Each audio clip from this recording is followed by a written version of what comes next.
2 Pedro, capítulo 1, conversando sobre os suplementos da fé, quando a fé apenas não basta. E tomamos por base 2 Pedro, capítulo 1, versículo 5, que diz o seguinte: por isso mesmo vós, empregando toda a diligência, olha a palavra aí, acrescentai à vossa fé. Tem fé? Que bom. Acrescente a ela o quê? Virtude, e a virtude ciência, a ciência domínio próprio, ao domínio próprio perseverança, a perseverança piedade, a piedade fraternidade, a fraternidade amor. Por quê? Porque se em vós houver e abundarem essas coisas, portanto não só a fé, elas não vos deixarão ociosos, ou seja, inúteis, nem frutíferos, no pleno conhecimento do nosso Senhor Jesus Cristo. Lá no 10 diz: portanto, irmãos, procurai diligentemente fazer firme a vossa vocação e eleição, porque fazendo isto, leia comigo, nunca, jamais tropeçareis. Então Pedro é muito claro quando fala sobre a necessidade de suplementar a fé. Acrescentai a vossa fé. E ele diz o que a gente tem que acrescentar. E eu chamei isso de suplementos da fé. Falamos o que é fé, por que nós não podemos perder a fé, e começamos a falar sobre cada suplemento. Começamos a falar sobre a virtude, depois falamos sobre a ciência, depois falamos sobre o domínio próprio, depois falamos sobre perseverança, e começamos há 3 quarta-feiras atrás a falar sobre piedade. Não é? O que é piedade? A palavra vem do grego eusebeia, que é bom temor. Não é? Aprendemos que piedade é devoção no íntimo. Piedade é algo que o Espírito gera naquele que tem fé, que faz com que produza na pessoa o desejo íntimo de agradar a Deus, sem que haja necessidade de liturgias, sem que haja necessidade de ajuntamentos, sem que hajam olhos sobre ele.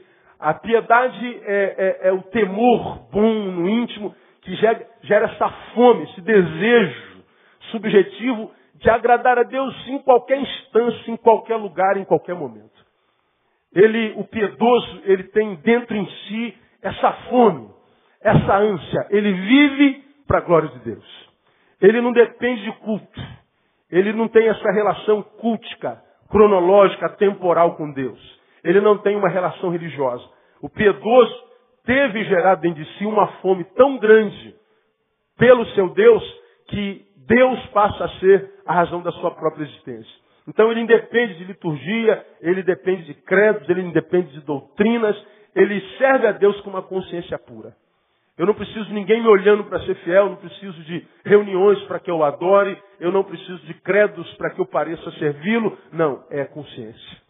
Então o piedoso, ele tem o bom temor, a devoção no íntimo. Não é? E nós falamos nessas 3 quartas-feiras, portanto quase um mês, que nessa correria desenfreada na qual a gente vive, essa agenda atribulada, esses afazeres desenfreados, o dia cada vez mais curtos, essa gama de má informações, essa correria louca, tira de nós muitas vezes a capacidade de sermos piedosos, de nutrirmos e alimentarmos esse desejo por agradar a Deus no íntimo.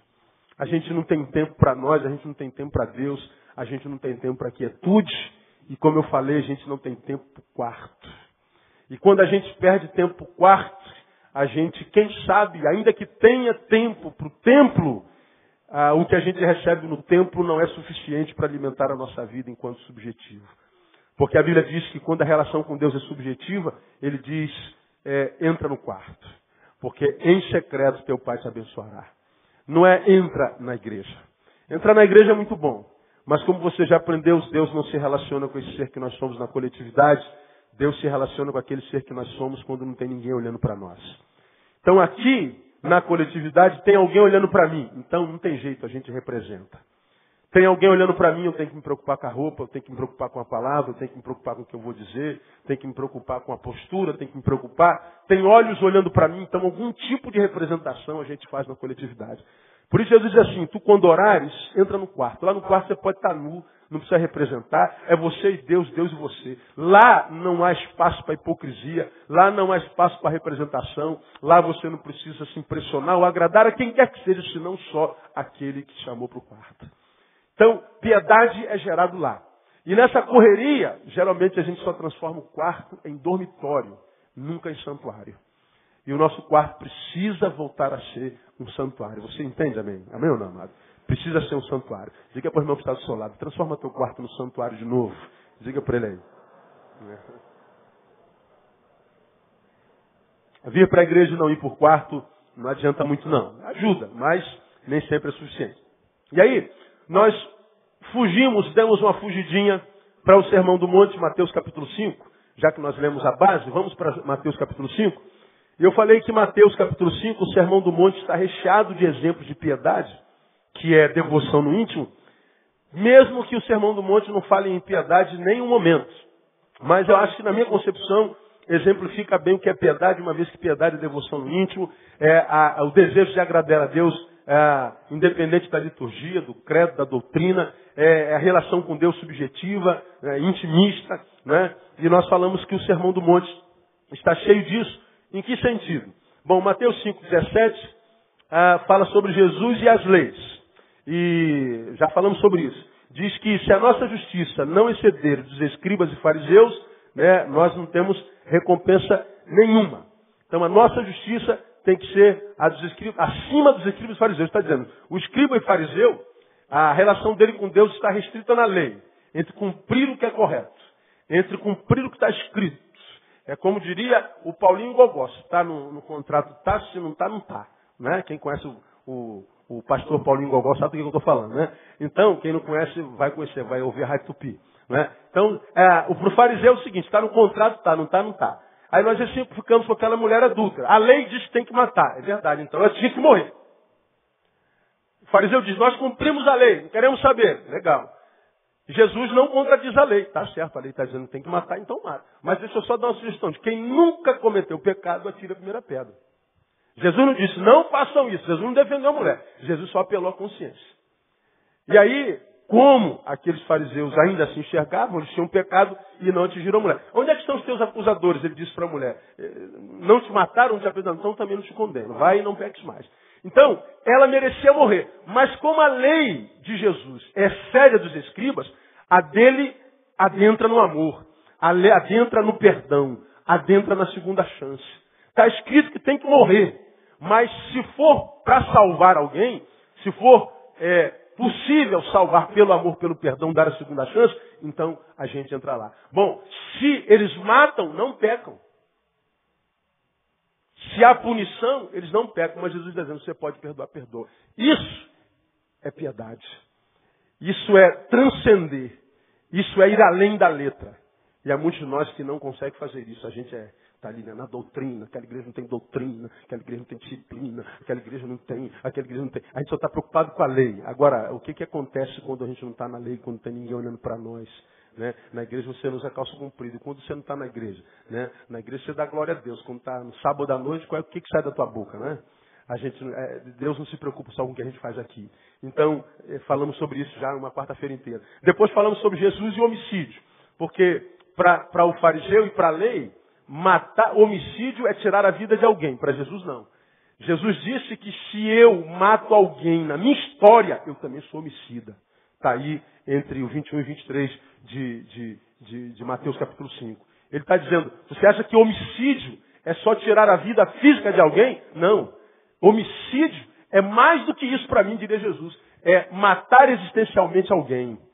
É arrancar alguém da nossa história por perversidade ou na incapacidade de perdoar. Então, Jesus diz assim, se você vem ofertar alguma coisa no altar, se você vem me oferecer alguma coisa, alguma oferta, e se você se lembra que alguém com quem você está em litígio, alguém a quem você matou na tua história, alguém a quem você matou no teu coração, nem pense em ofertar nada que eu não recebo. Deixa a tua oferta aí, vai lá se reconcilia com teu irmão, depois me oferta. Porque o culto que você presta a mim depende do culto que você presta a teu irmão, ou da relação que você tem com ele. Então, isso é piedade. Isso não depende de liturgia, de doutrina. Só faz isso quem conseguiu viver uma relação com Deus tão profunda que consegue negar-se a si mesmo para agradar aquele a quem você quer agradar de qualquer jeito. E hoje a gente vai falar sobre Jesus e o adultério. Vamos falar sobre sexo um pouquinho hoje. Sexo, eu vou ficar aqui umas 3 quarta-feiras falando sobre sexo, porque vocês adoram sexo, amém ou não? Homenzinho fraquinho, né, cara? A gente fala em sexo, O crente sempre fica vermelho, né? A gente anda com sexo na cabeça. Agora, quando tem que falar em sexo, está amarrado, sangue de Jesus, só falta você se benzer para falar de sexo. Mas sexo é o que a gente anda na cabeça, mesmo o fariseu. Quando a gente fala de sexo, você vê um ou outro assim com cara feia pra gente. Como que ele diz, sangue de Jesus tem poder? Como é que o pastor pode falar sobre sexo? A gente vê os caras assim, tudo escandalizado. Nada, esse é o mais tarado de todos. É porque a gente fala de sexo e toca na ferida dele maior. Entendeu? Não pensa que ele está de cara feia do teu lado, que ele não tem nada a ver com ele. Ele é mais, quanto mais reprimido, mais tarado o cara é. Pode ter certeza. A gente vai falar sobre isso mais adiante. Aonde é que Jesus fala sobre adultério? Está aí 27 e 28. Veja lá. Você sabe que a igreja evangélica, ela é quase como a católica. Há pecados mortais e veniais. Pecados que têm perdão e pecados que não têm perdão. Por exemplo, deixa eu ver se você sabe. Quando você ouve uma fofoca na esquina, fala assim, você soube do pastor fulano de tal, ou do irmão fulano de tal? Ele caiu. O que é cair? Diga para mim. Fulano caiu. O que aconteceu com ele? Não ouvi. Adulterou. Quando você ouve assim, fulano caiu, botou o pintinho no buraquinho errado. É exatamente isso. Agora, se eu julgo ao meu irmão, é pecado? Mateus também diz, não julgueis.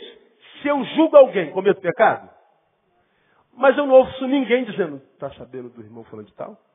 Caiu. O que houve? Ele julgou o irmão. A Bíblia diz que quem não dá dízimo é o quê? Ladrão. Ó, fulano caiu. O que houve com ele? Não deu dízimo. Já viu isso alguma vez? Fofoca. Que a Bíblia chama de maledicência.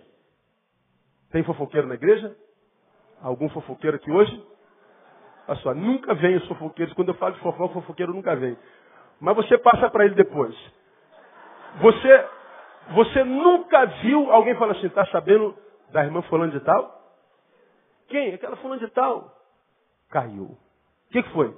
Fez fofoca do irmão. Mas não. A gente tolera qualquer pecado, qualquer um, menos o adultério. O sujeito pode ser honesto 30 anos. O cara pode ter servido a Jesus 30 anos com fidelidade. Mas escorregou na casca de banana, tropeçou e traiu a sua esposa. A igreja massacra. Sempre desconfiei desse cabra.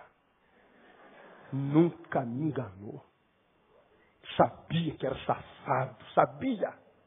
Pois é, o cara pode ter sido honesto 30 anos. Errou uma vez. Acabou o ministério dele. Não há perdão. O pastor pode roubar o dinheiro da igreja e ir para a Suíça. Se ele volta, se arrepende, tem perdão. Mas se adulterou. A gente vê em igrejas, às vezes, grandes ou menores que a nossa, a igreja não cresce. Aí aparece sempre um diácono mais santo que Jesus e diz assim, tem alguém em pecado na nossa igreja. Pastor, vamos orar, porque tem alguém em pecado no nosso meio. Aí, coitadinho, garotinho de 16 anos, a menina de 14, na varanda da sogra, não suportou, pimba, engravidou. Ela com 14, ele com 16. Aí chegou na mão do presidente da junta diaconal. Já sabia que tinha. São os adúlteros que não permitem que a nossa igreja cresça. Aí a igreja, dando uma de santarrona, com a sabedoria que eu não sei quem lhe deu, diz, vocês vão ter que confessar o vosso pecado. Aí bota o casalzinho aqui. Olha, irmãos, esse casal aqui tem alguma coisa para dizer a vocês. Ó, irmãos, com vergonha, vermelho. Irmãos, queremos confessar um pecado a vocês. Nós fornicamos. Irmãos, perdoe nós. Irmãos, ora por nós. E aí o pastor diz, os irmãos são a favor de perdoar. Amém, pastor, vamos perdoar esses jovens amados. Um monte de gente com a cara de beatificado. Vamos perdoar esses irmãos amados, tadinhos, que estão no mesmo adultério. A gente está botando 2 adúlteros para ser julgado por um monte de adúlteros. Só que a gente bota aqui para que vocês saibam o que acontece com quem adultera. Porque se a gente não disciplinar, pastor, o pessoal cai na gandá mesmo. Mas não vão pecar por causa do medo? Não é isso que a Bíblia ensina. Eu tenho que pecar, eu não pecar, porque eu sou piedoso. Acrescentei a minha fé, piedade, e eu sei que, seja qual for a cama onde eu deite, Deus está lá me vendo. O pastor não vai saber nunca. A igreja pode não saber nunca, mas Deus sabe de tudo. Então o que me faz pecar não é o medo da vergonha que eu vou passar, mas é o amor que eu tenho pelo Deus que me resgatou. Então, se não peca por qualquer razão, é pecado. Então a gente vai lidando de uma forma extremamente hipócrita em nome de um religiosismo barato, para que todos saibam, e a minha liderança saiba, que eu não tenho conluio com o pecado. Porque se eu não fizer nada, irmão, o que os diáconos vão falar? O que vão pensar de mim? Eu tenho que fazer uma coisa. Então mata os cabras. Pois é, você está disciplinando com medo deles. Deus não tem nada a ver com isso.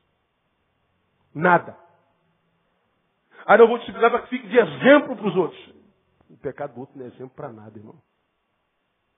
Para nada.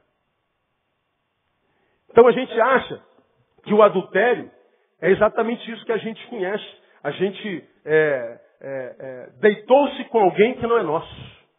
Alguém deitou com alguém que é nosso. E a gente diz, não há perdão para isso aí. A gente não pode tolerar isso. E mais, uma pessoa é reduzida à sua prática sexual. O sexo dela revela o todo dela. Isso para a igreja evangélica. Porque se o sujeito errou na área sexual, se ele é bom pai, se ele é boa mãe, se ele é bom cidadão, se ele é misericordioso, se ele é cheio de graça, se ele foi fiel 200 anos, nada do que ele faz interessa. O que ele fez na cama revela tudo o que ele é na vida inteira. Apaga tudo que ele tem, como se ele fosse só um pênis, como se ele fosse só uma vagina. E mais, quando a gente pune um adúltero, a gente acha super santo. Na minha igreja, não. Que não. Eu fico vendo muitos agindo assim, como se fosse uma virtude para Deus. Pois bem, para nós, adultério é botar o pintinho no buraquinho errado. Para Jesus, não. Também, mas não só. Vamos lá. Veja lá o 27. Ouviste o que foi dito? Não adulterarás? A gente respondeu, ouvimos. Eu, porém, vos digo que todo aquele que olhar para uma mulher para cobiçar, já em seu coração cometeu o quê? Adultério com ela. Botou o pintinho no buraco errado? Não. Botou o olho na visão errada. Olhou para uma mulher, viu uma mulher, adulterou. Desejei. Olhou para um homem, olhou para um chefe e não viu só um chefe, viu um homem. Olhou para a diaconisa e não viu uma diaconisa, viu uma mulher. Olhou para o pastor, não viu um pastor, viu um homem. Pecou, adulterou. Desejei. Aí eu pergunto aqui, alguém aqui não é adúltero? Não precisa responder. Não precisa. Não me interessa, eu estou só perguntando e perguntar. Alguém aqui nunca caiu, portanto, sexualmente falando? Todos nós. Irmãos, aqui é uma santidade só, um ajuntamento. Agora, se houvesse um pluguezinho para botar na testa, assim, ó, puf, aí projetasse no telão, puf. Nós vamos projetar o que a Aline pensou essa semana. Está amarrado. Aline que a gente idolatra, essa mulher de oração, a mulher do coque, a mulher do reteté e tal. Bota lá o pensamento dela. É ela. Botasse na minha testa o que eu pensei. Na sua. Lá no telão o que a gente já desejou. Nós estaríamos perdidos. Qualquer um que se converte não se torna sexuado. Quem é homem se converteu, permanece homem. Quem é mulher se converteu, permanece mulher. Então tu é homem, como eu já preguei aqui uns domingos atrás, você está andando na rua, vem uma obra-prima de Deus de lá. Aí tu tenta espiritualizar a coisa. Oh, meu Deus, é maravilhoso. Obra das mãos do meu Senhor. Louvado seja o teu nome. Oh, Deus, que coisa maravilhosa. Pois é, você é homem, convertido. Mas aí a mulher vem de lá para cá. Aí quando ela passa, aí a tentação, cara, você fala, não vou ceder, eu não vou ceder. Porque nós homens temos vontade de olhar para a preferência nacional. Eu passo, parece que uma linha invisível pega na minha barbicha, vira, olha, e a gente fica tentado. Olha, pastor, você também tem essa vontade? Você está louco. Se eu fosse contar para você, você ia ficar maluco. Agora, existem duas questões, pelo menos comigo. Uma, eu sei que Deus está vendo. A outra, tem um monte de gente me vendo também, que eu não posso andar em lugar nenhum, todo mundo me conhece. Eu olho, pastor, pastor. Pastor é homem, pastor não é anjo, né, cara? Pastor, ainda não me angeliquei, ainda. Pois bem, olhou uma mulher e viu uma mulher? Sim, pastor, então você adulterou com ela. Talvez agora você entenda por que o adultério dos outros nos agride tanto. Por que a gente não perdoa adultério de ninguém? Porque a gente acha que um ser humano inteiro é reduzido à sua prática sexual. Ser humano inteiro. Ontem estava vendo um programa de televisão, eu não me lembro qual canal, estava passando. Eu cheguei em casa, estava passando um programa, tinha uns travestis. E a liga. Então, aí, coisa horrível. Estava lá na rua lá. Dois homens, todo cheio de botox, aquela boca de botox, você sabe como é que fica? Toda deformada. E está lá. E a gente condena aquela prática porque é pecado, é verdade.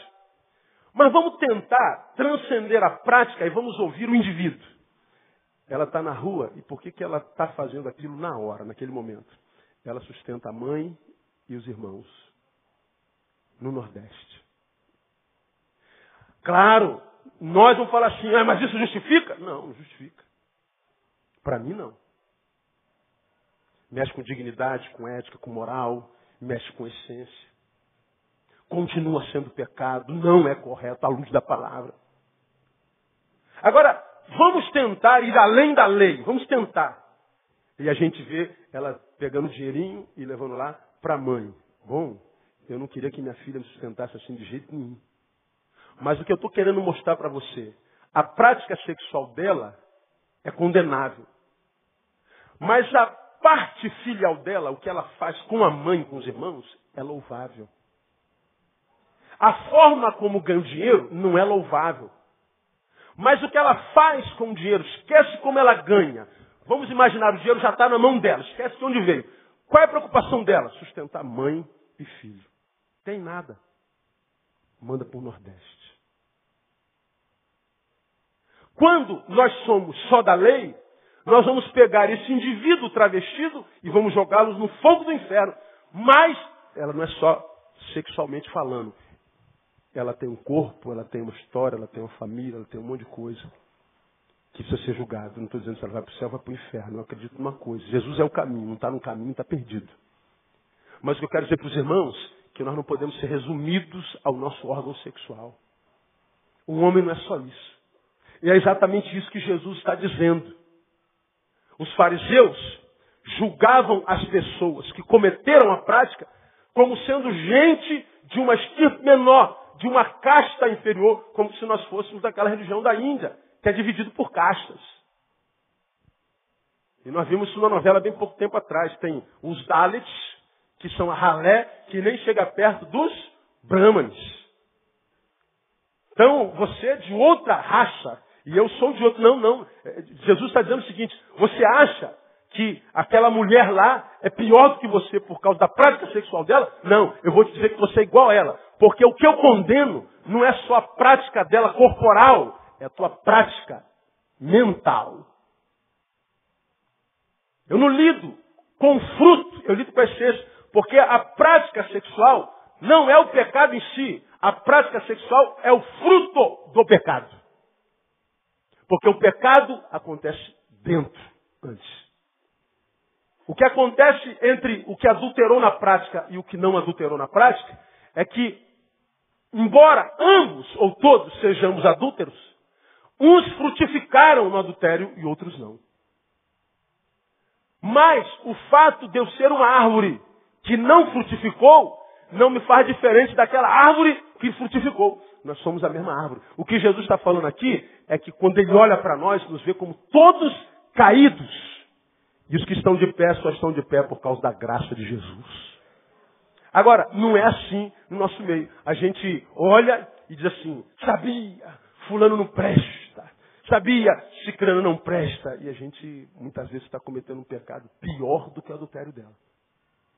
Porque se de um lado Jesus disse assim, não adulterarás, por outro lado ele diz, se confessarmos os nossos pecados, ele é fiel e justo para nos perdoar os pecados e nos purificar de quanta injustiça? De toda. Ele diz lá, se confessar os vossos pecados uns aos outros. Para quê? Para ser curado. De modo que se o adúltero confessou o seu pecado, o meu papel como cristão é perdoá-lo.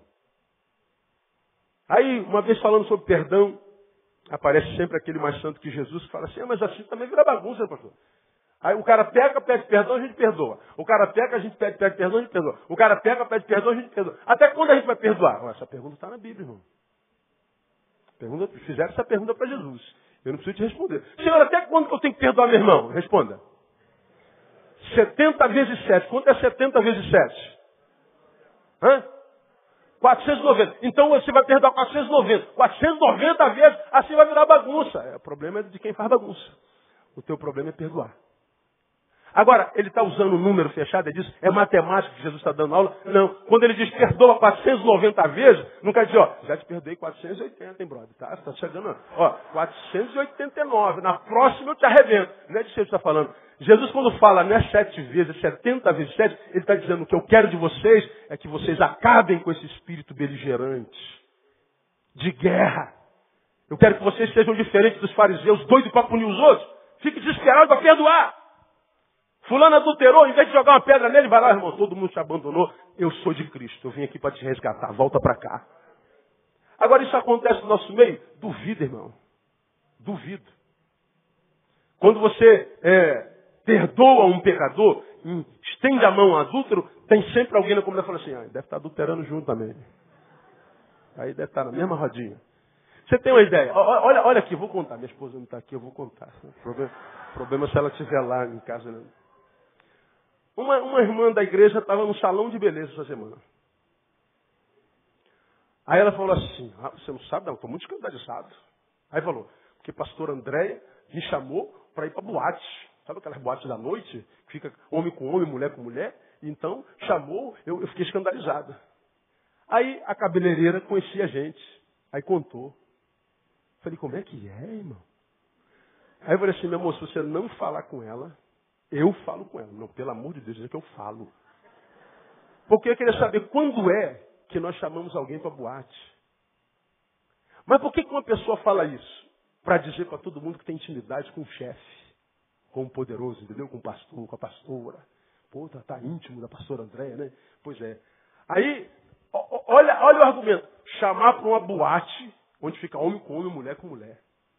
Agora, por que ele não falou assim, a pastora me chamou para almoçar, para jantar, para ir no cinema, mas não para uma boate? Diga para mim, não precisa ser psicanalista. De onde flui essa ideia quase pornográfica? De dentro dela. Diga aí, doutor psicólogo, se não é isso. Brota de dentro. Olha a ideia de desejo de aproximação e a mente constrói as suas imagens, as suas projeções. Agora, a construção imaginária dela foi aonde? Numa boate. Porque o pastor foi pregar em Florianópolis e nos convidou para ir junto. Não é mais bonitinho, mais santo, ficar mais bonitinho. Mas não, uma boate onde fica essas boates que tem luz negras, que fica homem com homem, mulher com mulher. Eu falei, irmã, não rola para mim não. O negócio de homem com homem, não dá não. Esse negócio não dá para mim de jeito nenhum. Chega... Esse pecado aí, se esse for o pecado que leva para o inferno, eu vou passar bem longe do inferno, porque não rola para mim mesmo, não dá. Né? Então, é a projeção. A boca fala do quê? O coração está cheio. está cheio, quem tem um coração piedoso, com o estabelecimento da palavra, uma obra do Espírito dentro, não está com palavra torpe, com desejo torpe, com projeção torpe. A projeção do santo é santo, ainda que tenha pensamentos negativos. Agora, por que a gente não tolera o adúltero que frutificou? Porque quando a gente olha para ele e a gente está olhando para um espelho, ele me lembra da minha fraqueza. É isso. Como eu olho para você e me lembro de mim, extirpo você. É o que acontece com o santo arroz dos crentes. É por isso que a gente não tolera o pecado sexual. Por quê? Porque pulsa dentro de nós. É uma coisa que há em nós, que a gente nem entende por que está lá, que não adianta dizer, está amarrado sexualidade.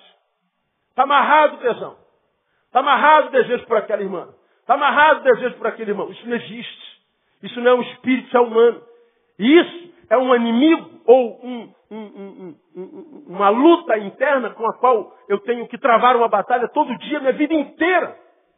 Então, se eu puder não pensar nisso, é melhor se eu puder esquecer. Aí eu mergulho na religiosidade. Eu boto o pano em cima de mim. Eu não me escandalizo com tudo que tem a ver com isso. Eu finjo que não sinto nada disso. Eu vou reprimindo, achando que isso vai acabar com esse desejo que é em mim. Leva engano. Você nasceu com esse desejo, vai morrer com esse desejo. O que Deus dá a você é autoridade para controlar esse desejo pelo poder do Espírito Santo de Deus.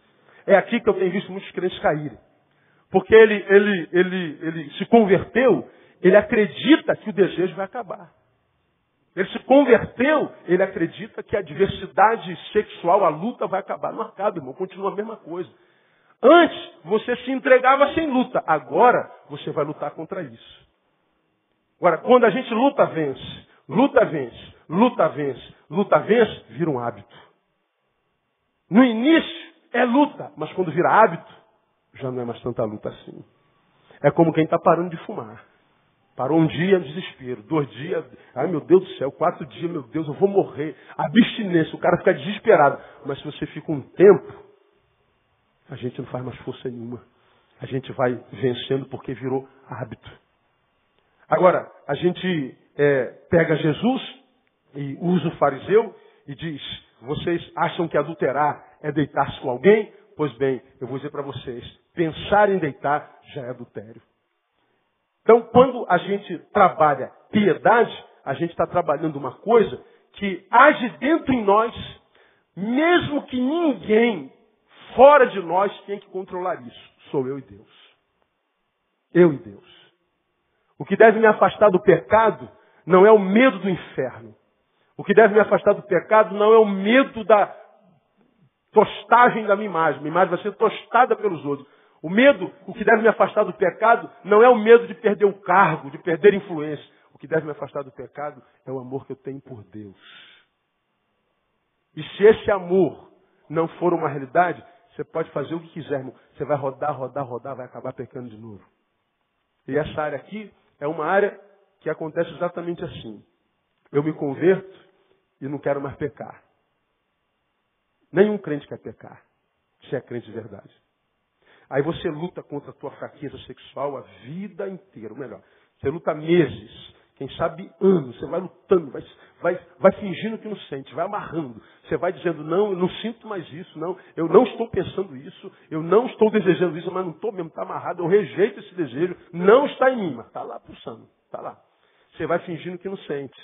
Você não chama pelo nome, você não pega na orelha. Você não encara, você não admite como se fosse uma dor e uma fraqueza. Para que você, admitindo a realidade, você então consiga mudá-la. Não, a gente vai fingindo que a religião está sublimando tudo. Aí o que acontece? Você leva às vezes até anos sem ceder à fraqueza. Mas você acaba cedendo. Quando cede, o que acontece? Não só sofre o peso do pecado, mas a culpa de ter pecado. E a culpa de ter pecado é pior do que o pecado em si. Aí quando peca, o que acontece? Você se mergulha na religião de novo. Aí você vai para o monte, você faz jejum, você tira todo tipo de prazer, de celebração e enche a roupa a vida, o corpo de roupa, tapa tudo, quase uma burca, gospel, você bota e você está sublimando. E você acha que agora vai vencer. Pois é, leva mais alguns anos, alguns meses, tapando tudo, mas dentro está pulsando. Você está fingindo que não está sentindo. Você está amarrando o desejo. Você está... Daqui a pouco peca de novo. Aí santo, peca, santo, peca, santo, peca. Aí se sente tentado, ora pela tentação. Ó Deus, aquela irmã que senta naquele banco, o segundo do lado direito, perto da mesa de som. Eu não posso ver aquela mulher. Ó Deus, me livre daquela mulher que senta naquele segundo banco, lá perto da mesa de som. Deus me livra, porque aquela mulher que senta no segundo banco, depois da mesa de som, ai meu Deus do céu. Ele ora para que Deus o livre da tentação. Mas porque ora pela tentação, tem que pensar na tentação. Aí a tentação se fortalece. Como a tentação se fortalece, ele ora mais ainda. Como ele ora mais ainda pela tentação, aí ele tem que tocar na tentação. A tentação cresce. Ele ora mais ainda. Quanto mais ora, mais tentação. Meu Deus, quanto mais eu oro, mais a mulher do segundo banco me aparece. E ela acaba cedendo a mulher do segundo banco. Porque ele acha que vai vencer a tentação orando pela tentação. Não é assim que se vence, irmão. Deixa eu explicar para você como eu acho que se vence os pecados que se traduzem em fraqueza dentro de nós, que teu marido não imagina que existe, tua mulher. Eles nem imaginam. Porque a nossa mulher imagina que casou com um anjo. E nós imaginamos que casamos com uma anja, e como anjos que somos, produzimos anjinhos que são nossos filhos.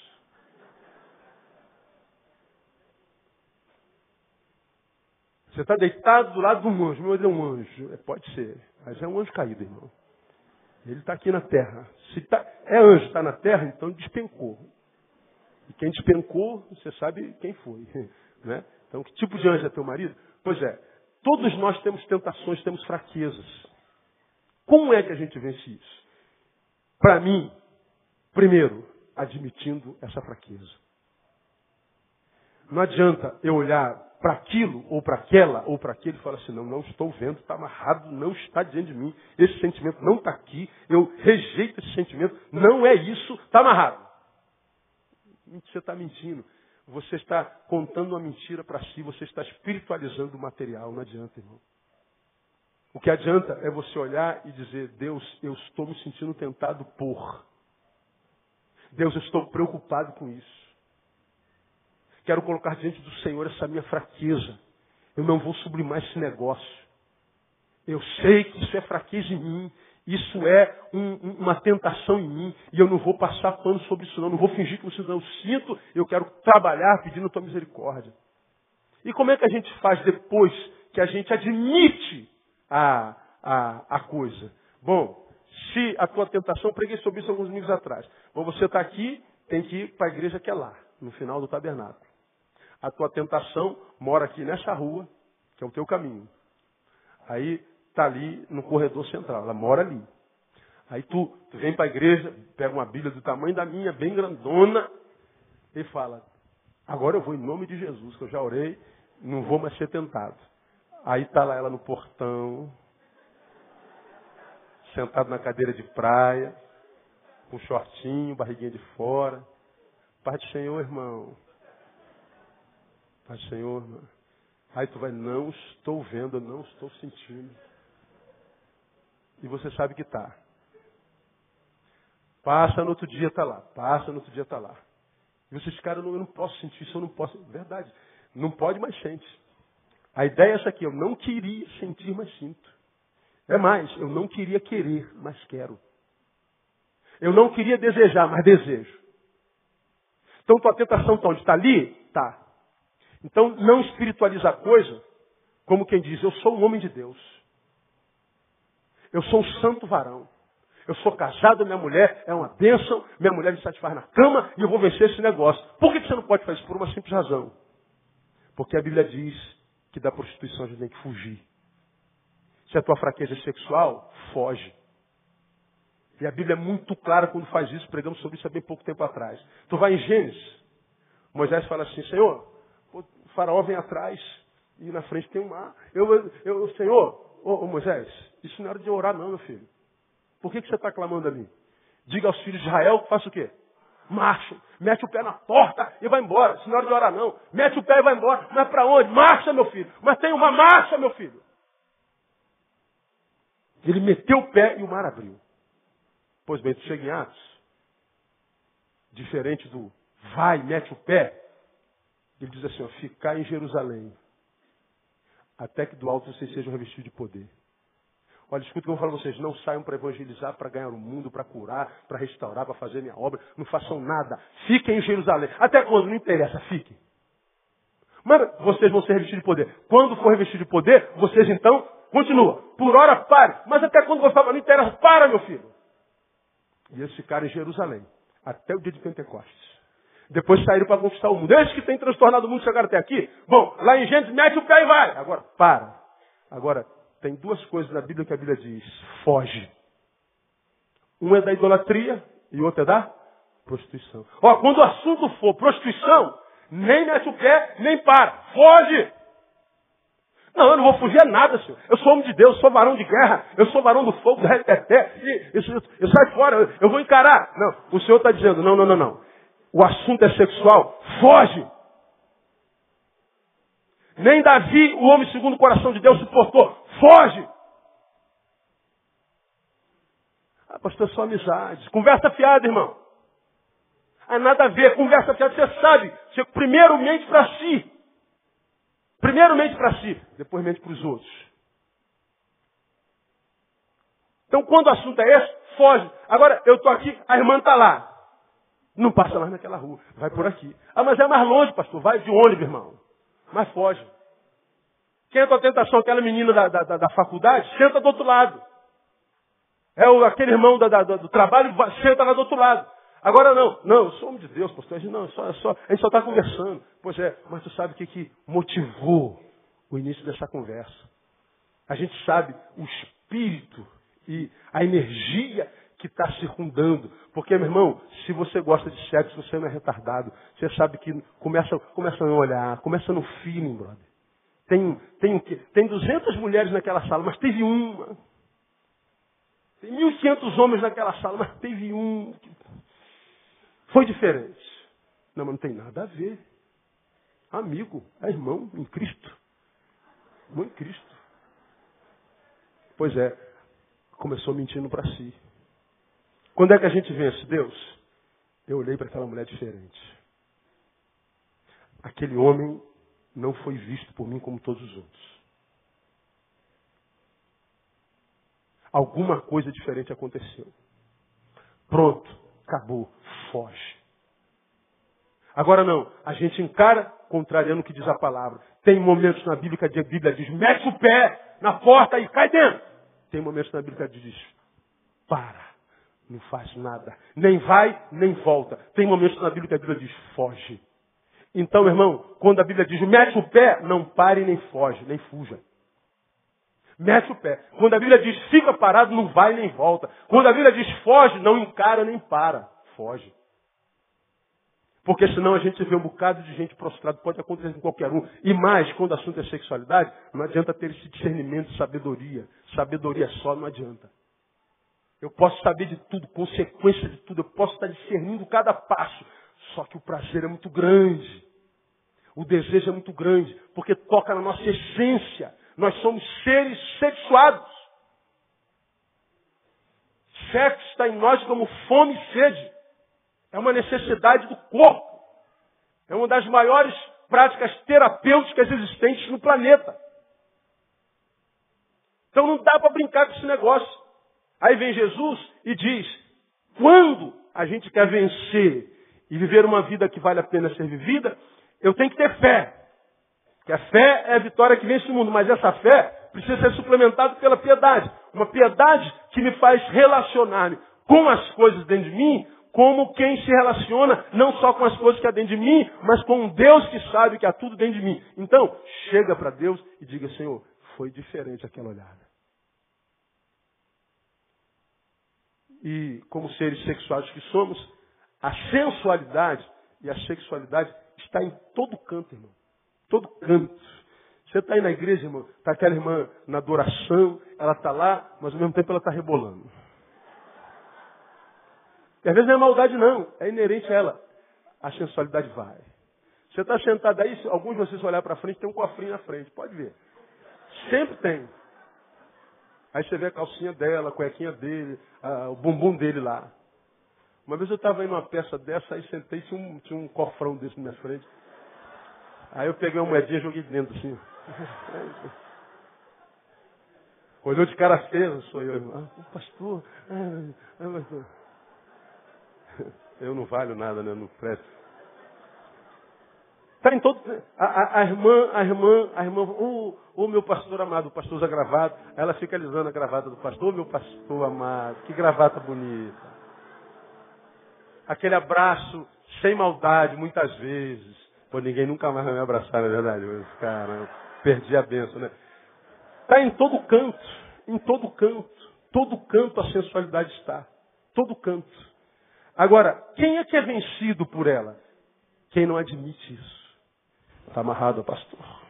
Como é que o senhor pode falar um negócio desse aí, pastor? Sangue de Jesus tem poder. Está repreendido em nome de Jesus. Essa... Pois é, irmão. Vamos botar um chip aqui na tua testa, vamos botar aqui. Uma vez eu estava num debate, eu não vou mais a debate, você já sabe disso. Nós não podemos dizer a verdade. Oh, não pode falar isso, não pode falar aquilo. Pô, irmão, eu vou brincar com o Shadow, meu cachorro, irmão. Eu não vim aqui para ver, tem um cachorrinho para levar para passear. Não vou gastar tempo aqui para dar igual para vocês.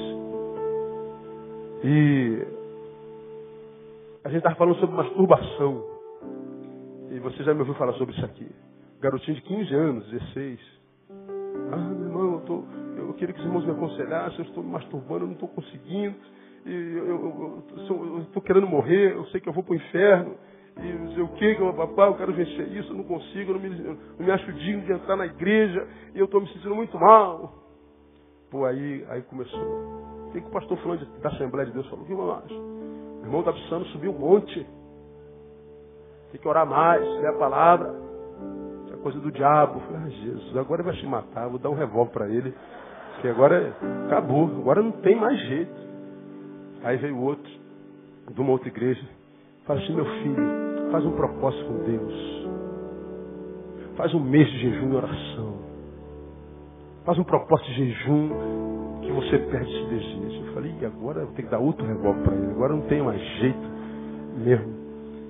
Porque todos estavam falando que a masturbação era coisa de outro mundo. Eu falei, mas qual mundo? O anjo não se masturba, nem demônio, não tem corpo. De qual mundo é? Aí a gente sabe que é humano. Só que quem tem coragem de falar sobre isso, irmão? Quem tem coragem? Quem é que tem coragem de se queimar para falar um negócio desse? Ninguém tem. Então a gente espiritualiza tudo. Espiritualiza tudo. Aí chegou na minha vez, eu falei, passa. Não quero falar não. Fala aí, pastor. Aí outra rodada de mesa. Aí nego, o irmão vai orar, o irmão vai fazer a campanha de libertação, procura o pastor de libertação da sua igreja, o irmão vai trabalhar mais, vai estudar mais. E o cara tem 15 anos, irmão, a sexualidade dele está como um vulcão Vesúvio, entrando em erupção. O moleque onde vai tem mulher pelada, vai ver anúncio de cigarro tem mulher pelada, de fralda tem mulher pelada, de carro tem mulher pelada, e o homem é tentado pelos olhos. Os homens são pobres coitados sexuais, da pena dos homens, coitado desses caras. E dá um bombardeio, vai orar, sobe um monte, sobe não sei o que, sobe não sei o que lá. Aí voltou para mim e falou, não quero falar não, dá para o irmão lá. Aí passou, aí os ouvintes, não, nós queremos ouvir o pastor Neil, o pastor não está falando. Eu não quero falar não. Aí o JR falou assim, não, Ney, você vai ter que falar, pô, dá uma palavra aí, vamos, eu quero você ouvir. Então tá, vou falar. Quem aqui nessa mesa nunca se masturbou? Cara, isso não está em discussão, isso não está gravado. Então... Aí entrou uma música, eu falei, pô, pastor, como é que você fala isso, pastor? Não, tá bom, tá em off, não tá? Quem aqui? O senhor já se masturbou, pastor da Assembleia de Deus? Não, isso não interessa, isso não está. Sim ou não? Não, eu não estou aqui para receber isso. O JR não estou aqui para ouvir isso. Pois é, não falou não. Irmão, a gente sabe, se você quiser chamar de pecado, chame, porque ninguém se masturba pensando num poste. Nem num banco da igreja.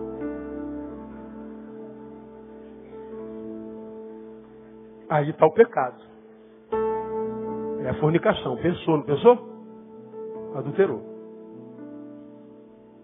Agora dizer que a prática humana, o conhecimento de si mesmo, o desenvolvimento da sexualidade é em si pecado, a gente acaba de matar os meninos.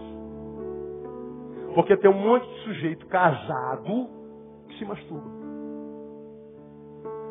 Agora, com quem que a gente pode conversar isso? Com quem que a gente pode falar? Com quem que a gente vai sentar para confessar isso, sem medo de chegar na igreja, estar uma assembleia administrativa? Ó, irmão, chegou aqui o...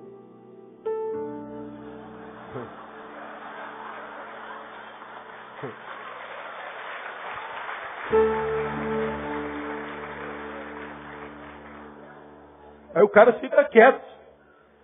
Aí ele está lá querendo morrer, querendo se matar. Bom, tirou do ar. Aí voltou. Ó, irmãos, estamos chegando ao final do nosso debate. Aleluia, glória a Deus, tal. Aí eu falei assim, posso dar uma última palavra? Pastor Neil, pelo amor de Deus. Aí eu falei assim, menino, meu telefone é 9414-8499. Ele ligou para mim na hora. Na hora. Pastor, falei, filho, olha só. Faz parte do desenvolvimento humano. Quando é que isso é um problema que se torna grave? Porque isso é uma satisfação pessoal, pode te impedir, no futuro, de ter prazer com o outro. Agora, é o mesmo dano que o computador faz. Tem um monte de homem casado aí, aqui, me ouvindo lá no site, só consegue fazer sexo virtual. Tira a roupa na frente do computador, vê a mulher pelada na frente do computador, fica lá na frente do computador, mas não procura a mulher mesmo. Por que não consegue mais? Porque viciou. É satisfação pessoal, não tem mais encontro, não tem mais relacionamento, não tem mais humanidade.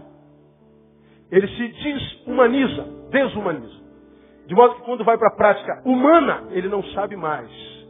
Tanto é que a gente fica 2 horas tecendo no MSN, mas não fica 10 minutos conversando tete a tete. Porque a máquina desumaniza. Na prática da satisfação pessoal, na masturbação, o perigo é esse. A gente vicia na gente, a gente busca prazer na gente, e nós viramos um fim em nós mesmos. E aí, na prática relacional, muitas vezes nós não conseguimos mais. Como o evangelho é uns aos outros, a prática vira pecaminosa. Como eu tenho que pensar em alguém, desejar alguém, a prática vira pecaminosa. Então não é o fato em si, é o que acontece nos entornos, é o que leva aquilo lá. Agora, se a gente tem com quem conversar, se a gente tem gente madura, se a gente tem gente humana, com quem a gente possa falar de humanidade, quem sabe a gente vai vencendo dia após dia, semana após semana, deu uma escorregada aqui, a gente põe de pé de novo, levanta de pé, cara, não se entrega, vamos lá. Pô, mas eu pequei, pastor, todo mundo peca, vamos juntos, segura na minha mão, vamos lá, e vamos que vamos. E a gente vai uns aos outros, porque a Bíblia diz, um ao outro ajudou, e ao seu irmão disse, esforça. Ora, se eu ajudo é porque eu não posso só. Se alguém me disse, esforça-te, Neil, é porque eu estou fraco. E a vida é isso aí. Porque quem pensa, está livre de problemas enquanto em vida, vai morrer de angústia. Porque vencedor, irmão, não é quem não tem problema não, é quem aprendeu a lidar com eles. Vitorioso não é quem chega no pódio não, é quem não se prostra quando não chegou ao pódio. É quem não desiste. Como você já ouviu aqui, a vitória da fé não é vencer sempre. A vitória da fé é não cansar nunca. É isso que é a vitória da fé. Então, quando a gente fala de sexualidade, a gente fala de adultério, a gente não está falando só da prática, porque a prática é o fruto. Porque o adultério é o pensamento. E o pecado, à luz da palavra da teologia, é o estado mal da alma. O pecado se concretiza dentro de mim. Agora, ele vai frutificar ou não? Dependendo da minha postura, da minha piedade, da minha relação com Deus. Porque Ele está dentro de nós. Ninguém é melhor do que ninguém. A diferença é que uns frutificaram e outros não. Mas todos nós temos em nós o pecado, porque todos caíram. De modo que, como eu tenho ensinado os irmãos, nosso horário já foi há 15 minutos, quando a gente está na presença de Deus, na luz de Deus, lembra disso? A gente se enxerga. Quando a gente se enxerga, nós vemos a porcaria de gente que a gente é, mesmo que os outros pensem que a gente seja um monte de coisa boa. Agora, quem está na presença de Deus se enxerga. Quem se enxerga só pode produzir uma palavra, a mesma que Isaías produziu. Ai de mim. Quem se enxerga e pronuncia, ai de mim, porque sou homem de lábios impuros e que habita no meio de impuros lábios, eu sou um homem ruim por dentro e habito no meio de gente ruim também. Então, se eu sou ruim e habito no meio de gente ruim, quando eu me enxergo e sei que eu não sou perfeito, eu só posso olhar para o outro com misericórdia. Agora, quando eu vejo um monte de gente jogando pedra no outro, eu fico com o pecador. Eu nunca fico com o santo. Como eu tenho ensinado para vocês, vocês são meus ouvidos. Não é minha ovelha, não precisa me ouvir. Minha ovelha, eu repito para você que eu disse 1000 vezes, nunca se impressione com a santidade de ninguém. Se impressione com a humanidade. Porque a verdadeira santidade nada mais é do que a humanidade excelente. Quanto mais santo, mais humano. Quanto mais santo, mais gente. Quanto mais santo, mais simples. Quanto mais santo, mais normal. Quanto mais santo, mais misericordioso. O santo não é aquele que acusa o pecado.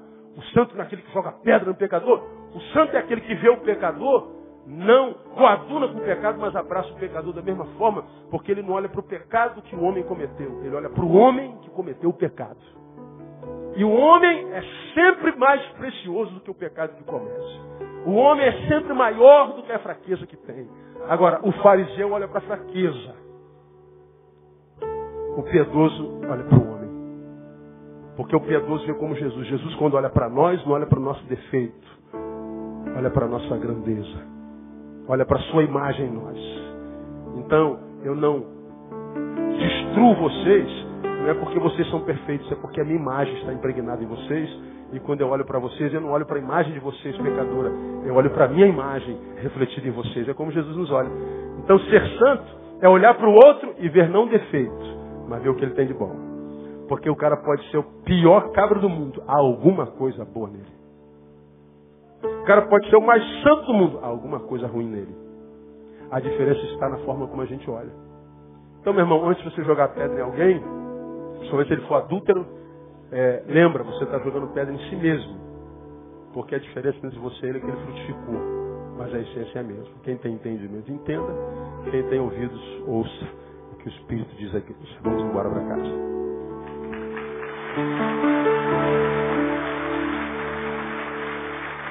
Vamos ficar em pé.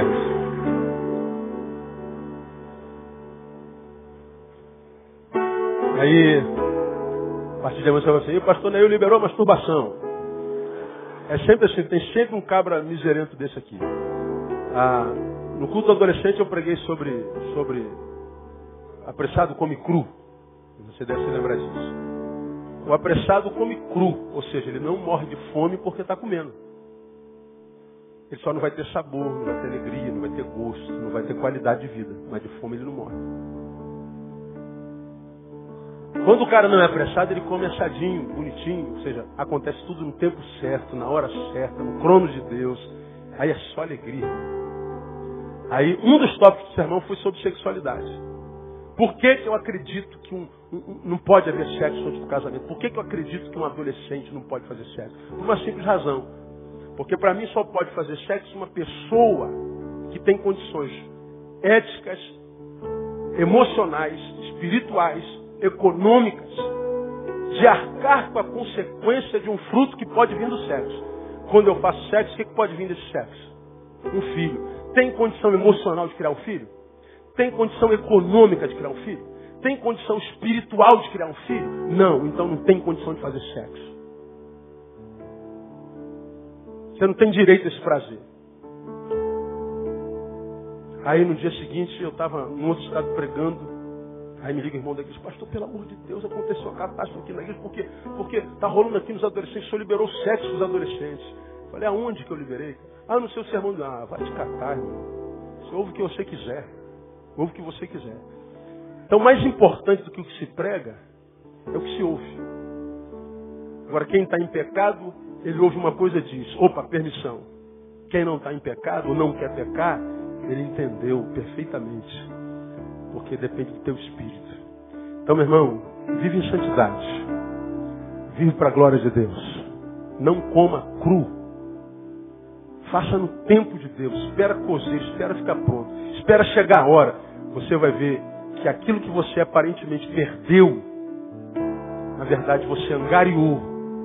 E agora que chegou a hora, você vai ter em abundância para muitos anos, para muita vida.